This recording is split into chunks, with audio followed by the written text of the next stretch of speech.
Think of it like this. Imagine that you've been invited to an opulent masquerade party. As you arrive, you are handed a beautiful mask on a stick that you're instructed to hold up over your face. Over the course of the evening, even though the mask is fairly lightweight, your arm gets tired of holding up the mask. You and your fellow revelers eventually take down your masks because it's too hard to maintain the illusion as time passes. The story you've been told about who you are, how you are, and what you need to do to be successful is like wearing that mask. Maybe it didn't feel too hard in the beginning. You're listening to Quantum Revolution with Karen Curry Parker, exploring new frontiers in consciousness, science, and evolution. Join us in intimate conversations with cutting-edge scientists, spiritual leaders, artists, disruptors, and visionaries who are working towards reframing the narrative of our future by healing the rift between spirituality and science, reclaiming creativity, and laying the foundation for a new world. And now, here's your host, Karen Curry Parker. A good story has a redemption arc as part of the plot outline. At the beginning of most stories, we start with a hero or a heroine. Over the course of the story, the main character has to confront a challenge, usually a symbolic event that represents the struggle between conditioning, who you were trained to be, and your authentic self. This profound struggle to reclaim sovereignty over your true identity is catalytic in the story, the eventual turn in the plot marking the turning point that causes our character to go from victim to victor. If you're like most of the people I work with, you know that, just like the character at the beginning of a good story, you're destined for more. You can feel the stirrings of this secret part of yourself, whispering with a sense of urgency, telling you that you deserve more, that you're here for a reason, and you've got something bigger to do. That something bigger isn't necessarily about doing something big as much as it's about having the freedom to do what you want to do, when you want to do it, how you want to do it. Somewhere along the way, early in your life, you learned to quiet this part of yourself. For many of you, it started when you were young. You learned to quickly sit down and control your physical energy and the messages your body was giving you. You learned to be quiet, to do your work and focus on what others told you is important to focus on. You discovered that there is judgment or even punishment if you don't learn to regulate this wild and natural part of yourself. Some of you learned to be good, even very good. You followed all the rules and formulas for success. You were responsible. You took care of everyone around you. You got a good job, made good money, and did good things in the world. You never complained or asked for more until you couldn't do it anymore. Some of you learned to be rebellious, defying the rules, taking pride in your non-compliance as a way of defending yourself against assimilation. Your rule-breaking often resulted in patterns of self-sabotage, exhausting yourself by not taking good care of yourself and spending your energy working hard to prove a point until you couldn't do it anymore. Some of you just settled into a life of quiet mediocrity, telling yourself that it is what it is, as a way of convincing yourself that it was okay to abdicate your dreams. You numbed your discomfort with food, media, and any distraction that helped you ignore the longings you feel in your life until you couldn't do it anymore. Eventually, the voice inside of you did something to get your attention. Maybe your body gave out and you struggled with your physical health. Maybe your important relationships imploded. Maybe you lost your job. Something inside of you stopped being quiet and screamed so loudly that you couldn't put off listening anymore. If you relate to these scenarios and you think somehow you've screwed up, let me assure you that's not true. If you've been trying to follow the formulas for creating a successful life and it's not working for you, even if it looks good on the outside, it's not your fault. You're not broken, stuck, or blocked. You've simply been conditioned. From the moment you got here, the world, often with the best of intentions, has been teaching you a formula for success. But whose definition and formula of success have you been trying to follow?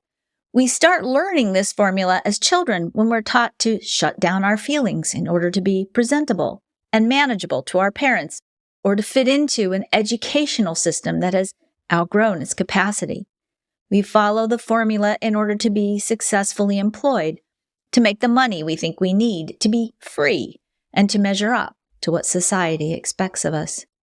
You don't realize the true cost of settling, hiding your authentic self, and following formulas for success that don't really fit you. The truth is, anytime you say yes when you want to say no, anytime you stifle your gut feelings and the signals of misalignment that your body is giving you, anytime you give up on what you want for the sake of others or in the name of being good, you use your precious energy to hide the truth, putting yourself at risk for burnout and crisis.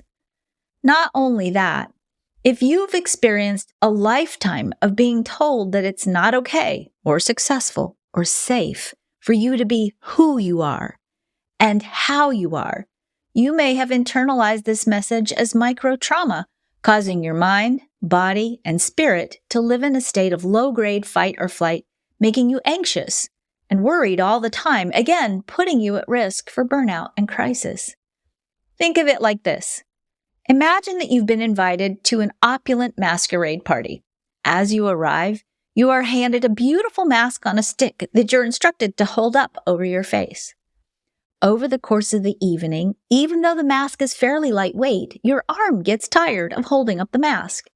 You and your fellow revelers eventually take down your masks because it's too hard to maintain the illusion as time passes. The story you've been told about who you are, how you are, and what you need to do to be successful is like wearing that mask.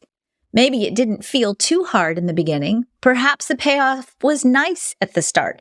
But eventually, the cost of holding up the facade and trying to be untrue to your wild and natural self forced you to take down the mask and contend with the person staring back at you in the mirror. I teach a process called the Story Lab. In the Story Lab, we start with story specimens, fragments of a story that illuminate the beginning of a story, your story, told through the lens of quantum human design. These story fragments illuminate where we often begin our quantum human design journey. These story prompts, if you will, give you a beginning to the epic journey you begin on when you first see your quantum human design chart. The story specimens are not the end of the story. They are the beginning, where our hero or heroine starts the journey of reclaiming sovereignty over their authentic self. In the Story Lab, we use creative writing, drawing, painting, poetry, and storytelling to rewrite your life story the way you choose it. The story specimens are simply creativity prompts that lead you to explore the question, what happens next in the story? How can we complete the arc of the story so that we end up being the true hero or heroine in our own personal narrative? I'm going to read you the story specimens for the 5 quantum human design types. Listen closely to the story of your type. Think about the parts of this specimen that you relate to. Then I want you to think about what comes next in the story. How does your hero, that's you, master the challenges ahead? What does your hero learn? How does your heroine need to come to terms with, and what actions do they need to take in order to become sovereign over the story? How do you want to write the ending of the story in such a way that it inspires you, lifts you up, and encourages you to continue to reclaim your authentic story in your everyday life? Let's get started.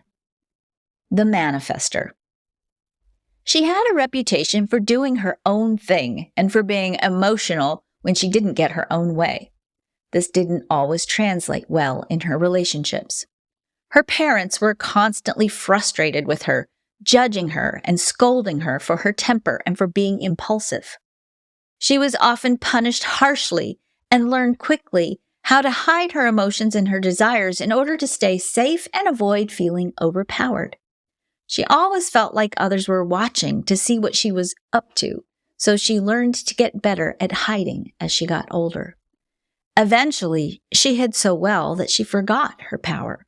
She learned to suppress her anger and her creative urges. She learned to play the game, to fit in, and to use her energy to be good. But deep inside, she knew it wasn't right. She could feel her inner self calling her out, begging her to follow her creative instincts. Inside of her was a rich, inspired world, a world that spoke to her in flashes of inspiration and insight that begged her to follow these vital prompts. She wouldn't and couldn't explain it to others. It was almost a primal, powerful voice that pulled at her as she followed her daily routines. The louder her voice got, the more uncomfortable her life became. She began to realize that she'd abdicated her power in every area of her life, her work, her relationships, even in the way she nurtured herself. She was exhausted and depleted from trying to hold it together and deny this powerful voice inside of her. She realized she needed to break free. What comes next in the story? The generator.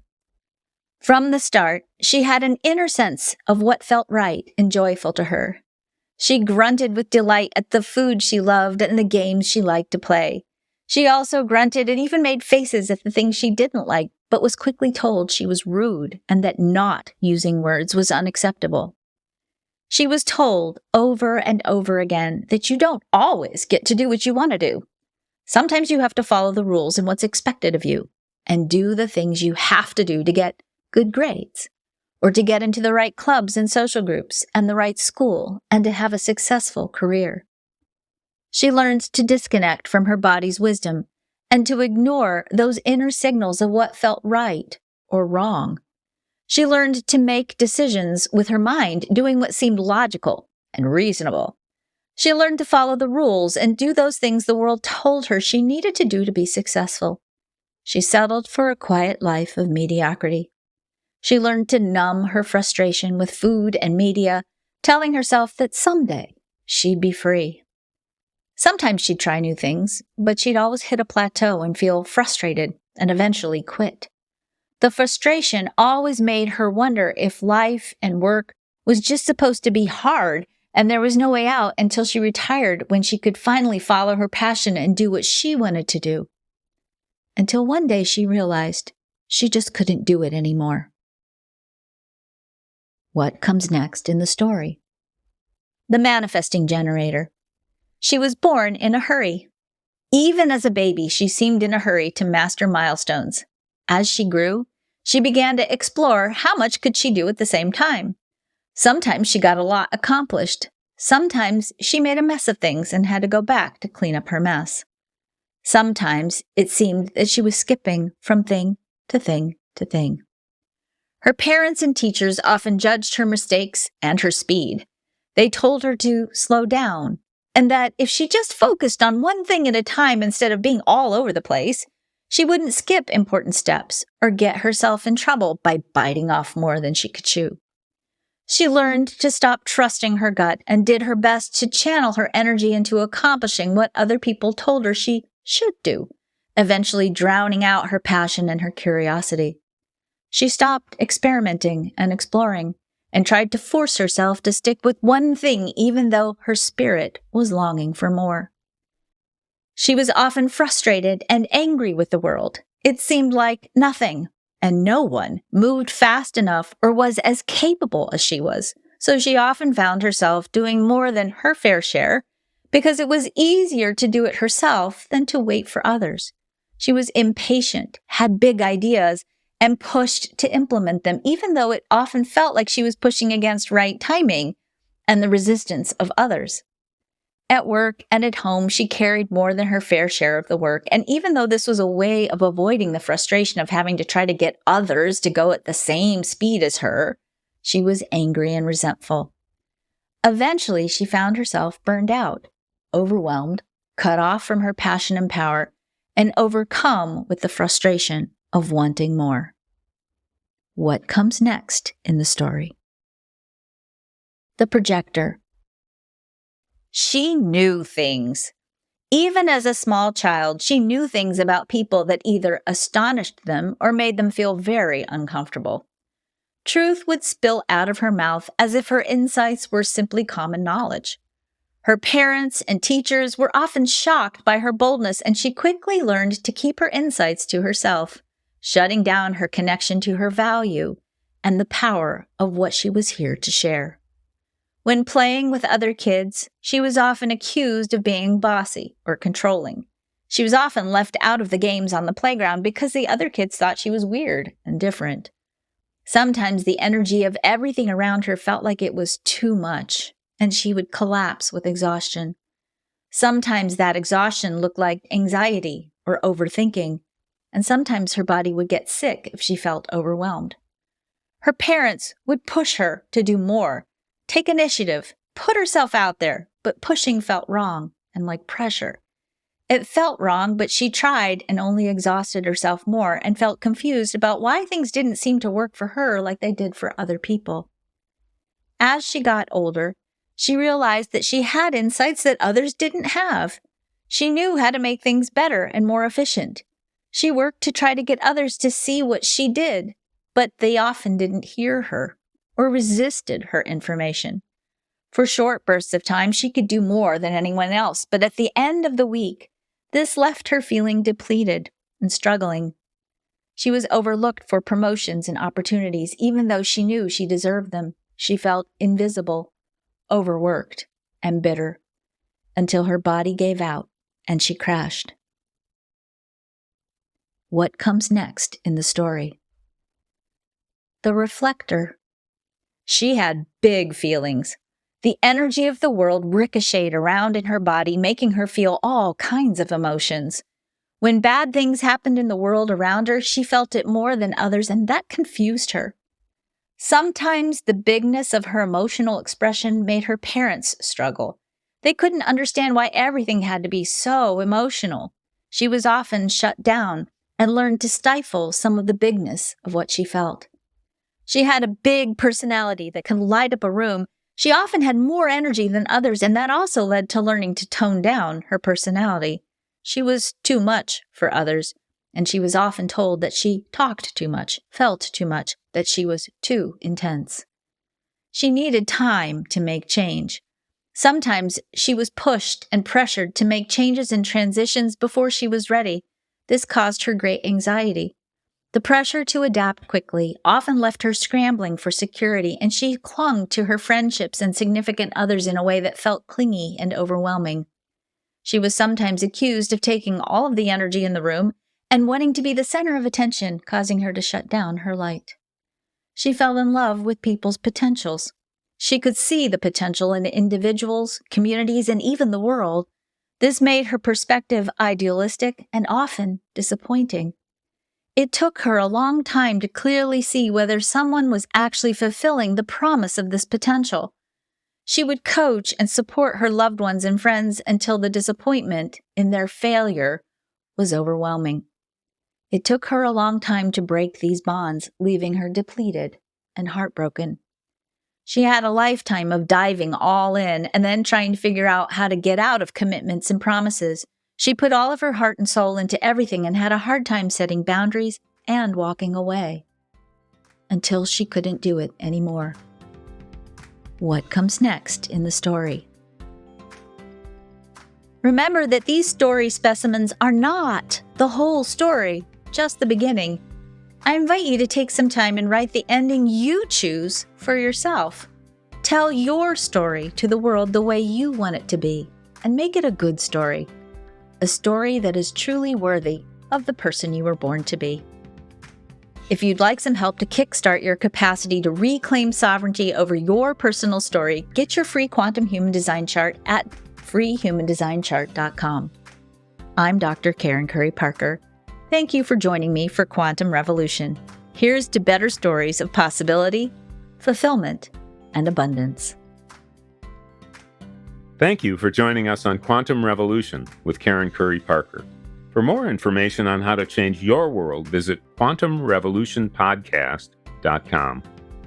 Make sure you follow us on your favorite podcasting platform so you don't miss a single episode of Quantum Revolution. We'll see you next time for some more groundbreaking conversations with Karen and her guests. How will you impact your world today?